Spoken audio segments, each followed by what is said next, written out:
പ്രിയ പ്രേക്ഷകർക്ക് സീരിയൽ ന്യൂസിലേക്ക് സ്വാഗതം. കൂടുതൽ സീരിയൽ ന്യൂസുകൾ അതിവേഗം ലഭിക്കുന്നതിന് ഈ ചാനൽ സബ്സ്ക്രൈബ് ചെയ്യുക. ബെൽ ഐക്കൺ മറക്കാതെ ക്ലിക്ക് ചെയ്യുക. വീഡിയോ ഇഷ്ടമായി എങ്കിൽ ലൈക്ക് ചെയ്യാൻ മറക്കരുത്. ഇനി എന്ത് ചെയ്യും എന്ന ചോദ്യം മുമ്പിൽ ബാക്കിയായതിനെ തുടർന്ന് കാര്യങ്ങൾ മുന്നിലേക്ക് കൊണ്ടുപോകാൻ തയ്യാറാവുകയാണ് ഇപ്പോൾ മാനസ. മാത്രവുമല്ല, കാര്യങ്ങൾ വിചാരിച്ചതുപോലെ നടക്കുന്നുമില്ല. വിചാരിച്ചിട്ട് ഇനി ഒരു കാര്യവുമില്ല. കൃഷ് തന്റെ തീരുമാനം നടപ്പിലാക്കി കഴിഞ്ഞു. അതുകൊണ്ട് ഇനി അവന്റെ ജീവിതത്തിലേക്ക് ഒരു മടങ്ങിപ്പോക്ക് അത് അസംഭവ്യം തന്നെയാണ് എന്ന് നിസ്സംശയം പറയാം. എൻ്റെ ആഗ്രഹങ്ങളെല്ലാം വീണ് ഉടയുകയാണല്ലോ. ഇനി എന്ത് ചെയ്യും എന്ന് ആലോചിക്കുകയാണ് ഇപ്പോൾ അവൾ. ഇതേ സമയം കൺമണിയുടെ കാര്യത്തിൽ കൃഷ് കാണിച്ചത് ശരിയായ തീരുമാനമാണ് എന്ന് പറയുകയാണ് കൺമണിയുടെ അച്ഛൻ. അവനാണ് എൻ്റെ മകളെ സംരക്ഷിച്ചത്. നീ അവളെ ഒന്ന് സഹായിക്കുന്നതിന് പോലും തയ്യാറായില്ലല്ലോ മനോജെ. അച്ഛാ, ഞാൻ എങ്ങനെ അവളെ സഹായിക്കാനാണ്? എൻ്റെ കൈകൾ ബന്ധിച്ചിരിക്കുകയല്ലേ. ഞാൻ വരുണിനെ എതിർത്താൽ അവൻ്റെ കയ്യിൽ നിന്ന് ഞാൻ വാങ്ങിച്ച തുകയെല്ലാം എങ്ങനെ കൊടുത്തു തീർക്കും? എനിക്കതിന് സാധിക്കില്ലല്ലോ അച്ഛാ. അതാണ് പ്രശ്നം.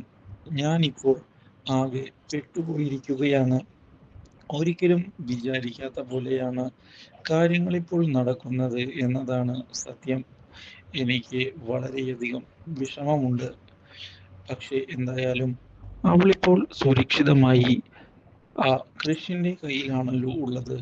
അതോർത്ത് ഞാനും സന്തോഷിക്കുന്നു. കൃഷ് അവളെ വിവാഹം കഴിച്ചതിൽ നിനക്ക് ദേഷ്യമൊന്നുമില്ലേ? ഞാൻ എന്തിനാണ് അച്ഛാ ദേഷ്യം കാണിക്കുന്നത്? കൃഷ് നല്ലൊരു ചെറുപ്പക്കാരൻ തന്നെയാണ്.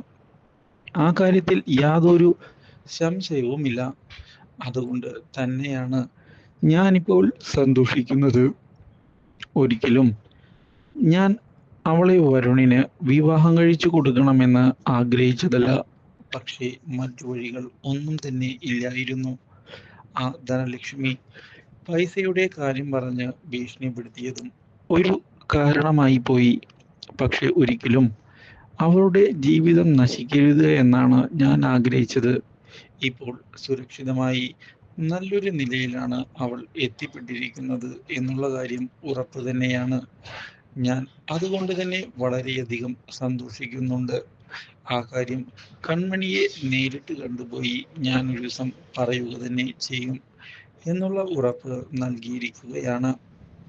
ഇതേ സമയം ഇനി എന്ത് ചെയ്യും എന്ന ചോദ്യം മുൻപിൽ ബാക്കിയാകുന്ന വരുണിനോട് അനിരുദ്ധ് പറഞ്ഞിരിക്കുകയാണ്. ഇനി ഒന്നും ചെയ്യാൻ സാധിക്കുകയില്ല എന്നുള്ള കാര്യം. ഇതോടെ തിരിച്ചടിയേറ്റ വരുണാകെ പകച്ചു പോവുകയാണ്.